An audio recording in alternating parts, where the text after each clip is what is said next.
Hello friends, मैं हरेंद्र प्रताप सिंह आप सभी लोगों का अपने इस एजुकेशनल चैनल पर स्वागत करता हूं। फ्रेंड्स आज हम लोग अध्ययन करेंगे एक्टिव से पैसिव वॉइस बनाना। एक प्रैक्टिस सेट का अध्ययन करेंगे। क्योंकि फ्रेंड्स एक्टिव से पैसिव वॉइस के कैसे चेंज होता है इसके रूल्स तो मैंने इसके वीडियो बना दिए हैं। इसके रूल्स को भी एक्सप्लेन किया है कि कैसे चेंज होता है। इस वाले हम केवल एक प्रैक्टिस सेट के तौर पे इसको हल करेंगे। फ्रेंड इसमें मैं रूल जिसे शुरू से बताया जाता है उस तरह तो नहीं बताऊंगा, लेकिन हाँ बताते समय रूल को एक्सप्लेन जरूर कर दूंगा। कि अगर डीप में अगर इसको समझना है तो आप मेरा एक्टिव और पैसिव वाला जो वीडियो है उसको देख लीजिएगा। देखिए फ्रेंड्स, ये है कि do not hate the poor. Do not hate the poor, गरीबों से घृणा मत करो। अब ये वाला वाक्य देखिए, यह वाक्य जो है इंपरेटिव सेंटेंस का है। आज्ञा, प्रार्थना और सलाह जो है इंपरेटिव सेंटेंस में प्रकट होती है और इसमें यू छिपा रहा है। देखिए इसमें यू छिपा भी है और इसमें सलाह प्रकट हो रही है कि do not hate the poor, गरीबों से घृणा मत करो। तो अब इसको किस तरह बनाएंगे? देखिए इसमें शुड बी का प्रयोग किया जाता है। तो इस तरह होगा कि द पुअर, और पहले ऑब्जेक्ट द पुअर है तो द पुअर पहले लिख देंगे, उसके बाद शुड बी का प्रयोग करते हैं। अब चूंकि नॉट भी है तो शुड बी के बीच में नॉट आ जाएगा। The poor should not be hated. The poor should not be hated. या इसको इस तरह भी चेंज कर सकते हैं, लेट सी बना सकते हैं। Late the poor not be hated, इस तरह बना सकते हैं, late the poor not be hated. और एडवाइस प्रकट हो रहा है फ्रेंड्स, तो हम इसको तीसरे प्रकार से बना सकते हैं। इसको इस तरह भी लिख सकते हैं कि you are advised not hate the poor. You are advised not hate the poor. तीनों तरीके से हम लोग बना सकते हैं फ्रेंड्स इसको। दूसरा देखिए, दूसरा कि हु हैज चीटेड यू, तुम्हें किसने धोखा दिया है, तुमको किसने धोखा दिया है। अब फ्रेंड्स आप जानते हैं कि जिसमें हु लगा रहता है, हु सब्जेक्ट के स्थान पर आता है तो उसका बाय हुम हो जाता है। और इसमें हैज लगा, इसका मतलब प्रेजेंट परफेक्ट में है। तो प्रेजेंट परफेक्ट का पैसिव वॉइस में हेल्पिंग वर्ब क्या लगता है? हैज बीन और हैव बीन लगता है। तो फ्रेंड्स हम क्या करेंगे, हु को बाय हुम में चेंज कर देंगे। देखिए यहां पर बाय हुम हो गया है। अब इसमें हैज लगा है, ये प्रेजेंट परफेक्ट में है, तो पैसिव वॉइस में इसका हैज बीन और हैव बीन होगा। तो आप जानते हैं कि यदि वाक्य इंट्रोगेटिव है तो हैज बीन और हैव बीन के बीच में जो ऑब्जेक्ट रहता है वो आ जाता है, क्योंकि हम यू को इधर लेकर के आएंगे। देखिए बाई हुम हैव, अब इसके हैव बीन के बीच में यू आ जाएगा। By whom have you been. अब क्रिया का थर्ड फॉर्म चीटेड। एक चीज हमेशा ध्यान रखिएगा कि इंट्रोगेटिव सेंटेंस में यदि हेल्पिंग वर्ब दो शब्द में है, has been, have been, is been, are been, am been, ऐसे रहे, जिसमें दो रहे, तो इंट्रोगेटिव में हमेशा जो है जब हम ऑब्जेक्ट को इधर लेकर आएंगे तो वह जो है हैज बीन हैव बीन के बीच में आ जाएगा, या is been, are been, am been है तो इज और बीन के बीच में आ जाएगा, आर और बीन के बीच में आ जाएगा, एम और बीन के बीच में आ जाएगा। हमेशा इसको बात रखिए, इसमें दो शब्द रहेंगे तो सब्जेक्ट हमेशा हम दोनों के बीच में आ जाएगा। इसमें हैव बीन के बीच में ये यू आ गया है। अब ये देखिए, help the poor, help the poor, गरीबों की मदद करो। अब ये वाक्य भी क्रिया से स्टार्ट है। अब क्या प्रकट हो रहा है? सलाह। इसका सीधा सा मतलब है कि ये किसमें है? ये इंपरेटिव सेंटेंस में। तो इंपरेटिव सेंटेंस में इसको देखिए शुड बे से भी बना सकते हैं, लेट से भी बना सकते हैं, यू आर एडवाइज टू से भी बना सकते हैं। तो देखिए इसमें किससे बनाया है? इस तरह होगा कि ऑब्जेक्ट पहले आएगा द पुअर, उसके बाद शुड बी का प्रयोग करेंगे। शुड बी फिर क्रिया third form help, the poor should be help. इसका मतलब है कि गरीबों की मदद की जानी चाहिए। ऊपर वाले का क्या अर्थ है? एक्टिव वॉइस का हेल्प द पुअर, गरीबों की मदद करो। इसका क्या अर्थ है? The poor should be help, गरीबों की मदद की जानी चाहिए। तो ये पैसिव वॉइस है। हम इसको लेट से भी बना सकते हैं। लेट से इस तरह बनेगा कि late the poor B help. ध्यान सुनिएगा, late the poor B help. या हम यू आर एडवाइज टू से बना सकते हैं, इसके पहले लगा देंगे you are advise to help the poor.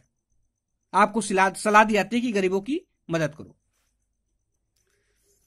अगला देखिए, the boy killed the snake with the stick. लड़के ने सर्प को छड़ी से मार दिया। अब इसमें देखिए सबसे पहली बात कि हम पहचानते हैं कि ये किस टेंस का है। तो यहां पर देखिए कोई हेल्पिंग वर्ब नहीं है, केवल क्रिया का सेकंड फॉर्म किल्ड लगा हुआ है। इसका मतलब सीधा मतलब है कि ये पास्ट इंडेफिनिट में है फ्रेंड्स। और पास्ट इंडेफिनिट का पैसिव वॉइस में क्या लगता है? वाज और वर लगता है। तो सबसे पहले जो पैसिव वॉइस का स्ट्रक्चर होता है उसमें हम क्या करेंगे, सबसे पहले हम जो ऑब्जेक्ट को लेकर आएंगे। देखिए यहाँ पर ऑब्जेक्ट क्या है, किसको मारा जा रहा है, स्नैक को। तो देखिए पहले स्नैक, द स्नैक। उसके बाद पैसिव वॉइस की हेल्पिंग वर्ब लगाएंगे तो वाज और वर का प्रयोग होता है। तो इसमें स्नैक एक वचन है तो वाज का प्रयोग हुआ। फिर क्रिया का थर्ड फॉर्म, तो किल्ड का थर्ड फॉर्म भी किल्ड ही होता है। The snake was killed. फिर उसके बाद किससे मारा गया, विद द स्टिक, छड़ी के साथ, विद द स्टिक, छड़ी से मारा गया। और लास्ट में बाई, और फिर ये जो मार रहा है द बॉय, ये लास्ट में आ जाएगा, द बॉय। ऊपर वाले का अर्थ है कि लड़की, the boy killed the snake with the stick, लड़के ने सर्प को छड़ी से मार दिया। इसका क्या अर्थ है, द स्नैक वाज किल्ड, सर्प मार दिया गया, विद द स्टिक, छड़ी से, बाय द बॉय, लड़के के द्वारा, सर्प छड़ी से लड़के के द्वारा मार दिया गया। अब देखिए क्वेश्चन 6 देखिए, the policeman caught a notorious thief, चोर ने एक द पुलिसमैन, पुलिस वाले ने एक कुख्यात चोर को पकड़ लिया। नोटोरियस में होता है कुख्यात। अब ये भी बताइए किस टेंस में है। देखिए यहाँ पर क्रिया का सेकंड फॉर्म कैच का कॉट लगाओ, इसका मतलब ये पास्ट इंडिफिनिट में है। तो पास्ट इंडिफिनिट में हेल्पिंग वर्ब क्या लगेगी, वाज और वर लगेगी। ठीक, तो फिर उसी तरह देखिए इसे क्रम में हम लोग करेंगे। अब ये ऑब्जेक्ट है तो इसको हम सबसे पहले लिखेंगे अ नोटोरियस थीफ। उसके बाद हेल्पिंग वर्ब, तो पैसिव वॉइस का हेल्पिंग वर्ब क्या लगेगा, पास्ट इंडिफिनिट का वाज लेगा, क्योंकि थीप एक वचन इसलिए वाज लेगा। फिर क्रिया का थर्ड फॉर्म, कॉट का थर्ड फॉर्म कॉट ही होता है। फिर बाई, और फिर ये जो सब्जेक्ट है ये लास्ट में ऑब्जेक्ट के साथ आ जाएगा, by the policeman. Passive voice का अर्थ हो जाएगा कि नोटोरियस थीफ, एक कुख्यात चोर, वाज कॉट, पकड़ लिया गया, बाय द पुलिसमैन, पुलिसमैन के द्वारा। भाई अगला देखते हैं, my brother painted that picture, मेरे भाई ने पेंटेड दैट पिक्चर, उस चित्र को पेंट कर दिया, मतलब रंग दिया। अब ये भी पेंटेड लगा हुआ है, इसका मतलब क्रिया का सेकंड वर्ब है, पास्ट इंडिफिनिट में है, तो सेम उसी तरह बनाएंगे। तो क्या करेंगे, सबसे पहले ऑब्जेक्ट लेंगे दैट पिक्चर, यहां लिखे दैट पिक्चर। अब पास्ट इंडिफिनिट में है तो वाज लेगा, क्योंकि पिक्चर एक वचन है। फिर क्रिया का थर्ड फॉर्म पेंटेड, फिर बाई, और फिर माई ब्रदर, इधर चला आएगा माई ब्रदर। चित्र को मेरे भाई के द्वारा पेंट किया गया। दूसरा देखिए, आई नो हिम वेल, मैं उसे अच्छी तरह जानता हूं, मैं उसे अच्छी तरह जानता हूं, इसका मतलब पास्ट इंडिफिनिट में है। तो हम क्या करेंगे कि ऑब्जेक्ट को, इसमें ऑब्जेक्ट क्या है, इसमें ऑब्जेक्ट हिम है, तो हम अब ये प्रोनाउन है जब इधर आएगा तो ही हो जाएगा। देखिए कैसे लिखा है, ही में पहले आएगा, ही हो जाएगा। अब प्रेजेंट इंडिफिनिट में हेल्पिंग क्या लगती है, इज, आर और एम लगता है, तो ही के साथ इज लगेगा। अब वेल नोन, अब क्रिया का थर्ड फॉर्म, नो का नो, न्यू और नोन होता है। He is well known to me. अब देखिए यहां पर आई इधर आएगा तो मी हो जाएगा, इसके पहले टू लगा है। अब यहां पर देखिए बाई नहीं लगा है, आप सोच रहे हैं कि बाई क्यों नहीं लगा है, तो फ्रेंड्स नो के साथ, नो जहां रहेगा देखिए नो ने, उसके बाद बाई नहीं आएगा, हमेशा टू आएगा, हमेशा ध्यान रखिए इस बात को, नो के बाद बाई नहीं टू आएगा। ठीक है, तो इसका अर्थ हो जाएगा he is well known to me, वो मेरे द्वारा अच्छी तरह से जाना जाता है। अगला देखिए, did you finish your work in time, क्या तुमने अपना काम समय से समाप्त कर दिया। अब ये देखिए पास्ट इंडिफिनिट में, क्योंकि इसमें डिड लगा है, डिड लगा इसका मतलब पास्ट इंडिफिनिट में है।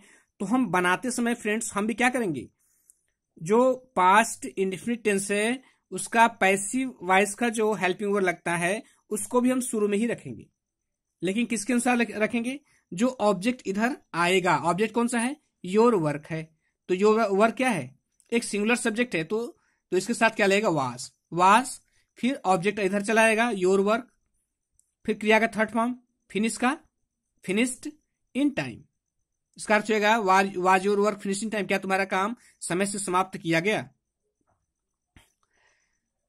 चौथा देखिए, have you posted the letter, क्या तुमने लेटर को पोस्ट कर दिया है।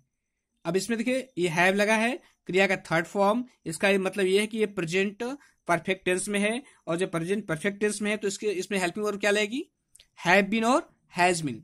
तो फ्रेंड्स अब इसमें एक्टिव वॉइस में ये हैव शुरू में है, तो हम भी पैसिव वॉइस जब बनाएंगे तो हैव बीन और हैज बीन को शुरू में ही रखेंगे।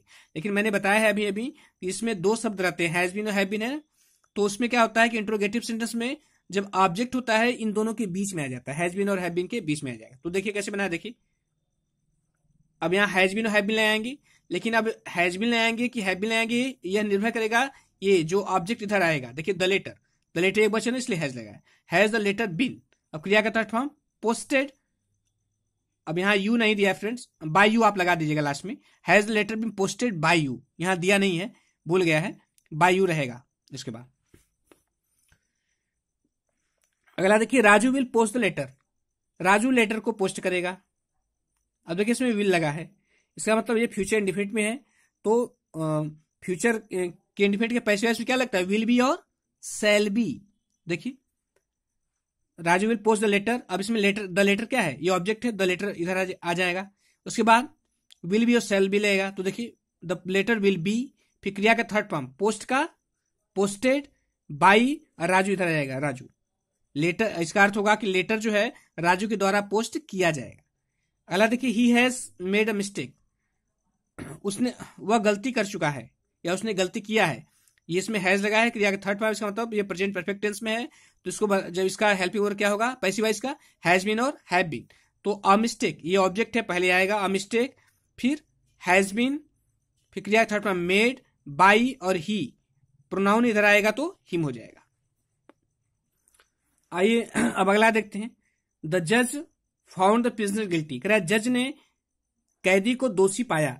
अब इसमें देखिए फाउंड लगाया, क्रिया के सेकंड फॉर्म में पाया, इसका मतलब ये पास्ट इंडिफिनिट में है, पास्ट इंडिफिनिट में है तो पैसिव वॉइस में हेल्पिंग वर्ब क्या लगेगी, वाज और वर का प्रयोग हुआ। देखिए पहली बात किसमें ऑब्जेक्ट क्या है, द प्रिजनर है, द प्रिजनर को पहले लिखा गया, उसके बाद पैसिव वॉइस का हेल्पिंग वर्ब वाज रहेगा क्योंकि प्रिजनर एक वचन है, फिर क्रिया थर्ड फॉर्म फाउंड का फाउंड, अब क्या पाया गया, गिल्टी, तो ये एडजेक्टिव से पास ही रहेगा, फाउंड द गिल्टी, फिर बाई और फिर किसके द्वारा पाया गया, द जज, लास्ट में जज आ जाएगा।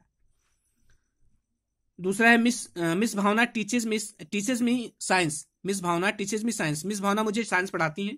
अब देखिए ये टीचेज लगा है, ये टीच इसमें लास्ट में ईएस लगा है, इसका मतलब ये प्रेजेंट इंडिफिनिट टेंस में है, तो प्रेजेंट इंडिफिनिट टेंस में हेल्पिंग वर्ब क्या लगती है, इज आर और एम लगती है, तो हम क्या करेंगे कि मी, इसमें ऑब्जेक्ट इसको पहले ले आएंगे आई, अब आई के साथ क्या लगता है एम, फिर क्रिया का थर्ड फॉर्म टी स्टार्ट टाट होता है, टाट हो जाएगा, फिर साइंस, इसमें दो ऑब्जेक्ट है, मी और साइंस दोनों है, तो जब मी इधर आ जाएगा तो एक ऑब्जेक्ट अपने पास स्थान पर ही रहेगा, तो आई एम टाट साइंस बाई और मिस भावना इधर आ जाएगा। अगला देखिए फ्रेंड्स, ये my brother painted that picture, ये वाला एग्जांपल तो ऊपर दिया था फ्रेंड्स, इसको तो मैंने समझा दिया है। The villagers car the thief, गांव वालों ने चोर को पकड़ लिया। अब इसमें देखिए ये जो है काट, क्रिया सेकंड फॉर्म में, इसका मतलब ये पास्ट इंडिफिनिट में है, तो वाज और वर लगेगा, तो सबसे पहले द ऑब्जेक्ट, द थीफ में चोर, द थीफ जो है ये ऑब्जेक्ट है, तो हम पहले इसको लिखेंगे, देखिए द थीफ, फिर वाज क्योंकि थीफ एक वचन है, फिर क्रिया थर्ड फॉर्म काट का काट ही होगा, by the villagers, do not hate the poor, friends ये ऊपर दिया था, ऊपर मैंने इसको एक्सप्लेन किया है, तो ये भी मैंने आपको समझा दिया है, दो तरीके से हो जाएगा, let the poor not be hated, या the poor should not be hated, या you are advised not to hate the poor, तीन तरीके से कर सकते हैं इसको।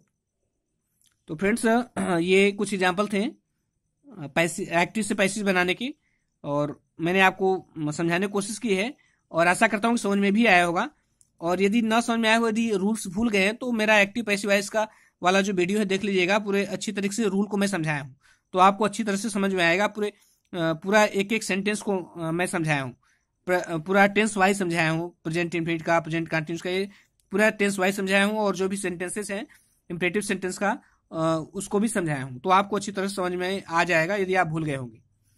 तो फ्रेंड्स वीडियो देखने के लिए बहुत बहुत धन्यवाद, और यदि अच्छा लगा हो तो लाइक, सब्सक्राइब और शेयर कर दीजिएगा।